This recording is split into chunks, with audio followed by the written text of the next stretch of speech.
एक अत्यंत महत्त्वाची आणि मोठी ब्रेकिंग न्यूज आपल्यापर्यंत येते। महाराष्ट्र सदन घोटाळा प्रकरणामध्ये छगन भुजबळ यांना मोठा दिलासा मिळालेला आहे। एसीबी नंतर आता ईडीच्या केसमध्ये सुद्धा भुजबळांची निर्दोष मुक्तता करण्यात आलेली आहे।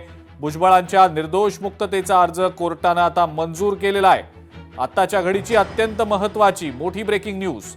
महाराष्ट्र सदन घोटाळ्याच्या प्रकरणात छगन भुजबळ यांना मोठा दिलासा मिळालेला आहे। एसीबी नंतर आता ईडीच्या केसमध्ये सुद्धा भुजबळांची निर्दोष मुक्तता झालेली आहे। भुजबळांनी निर्दोष मुक्ततेसाठी कोर्टाकडे जो अर्ज केलेला होता तो अर्ज सुद्धा आता कोर्टाने मंजूर केल्याचं समजतंय।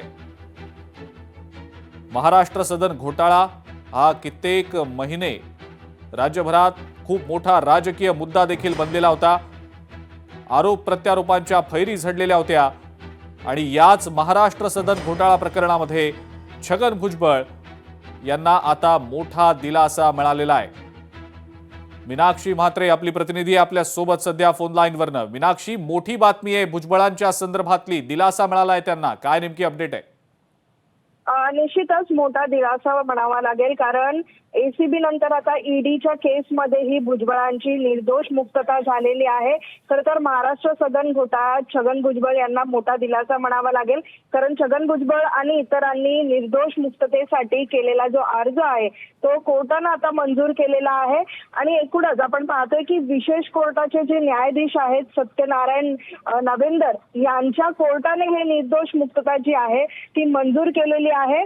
एकूणच अजिंक्य, जर पाहिलं तर प्रेडिक्ट ऑफेन्स नसलं तर ईडीची केस ही उभी राहू शकत नाही। या आधारावरती ही निर्दोष मुक्तता जी आहे ती छगन भुजबळ यांना मिळालेली आहे। त्यामुळे आता एनसीबी नंतर एकूणच ईडीच्या केसमध्ये भुजबळांची ही निर्दोष मुक्तता झालेली पाहायला मिळते।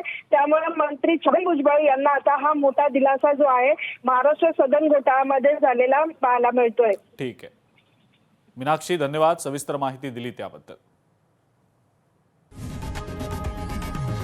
लोकशाही मराठी ऐका, पहा, जागरूक रहा।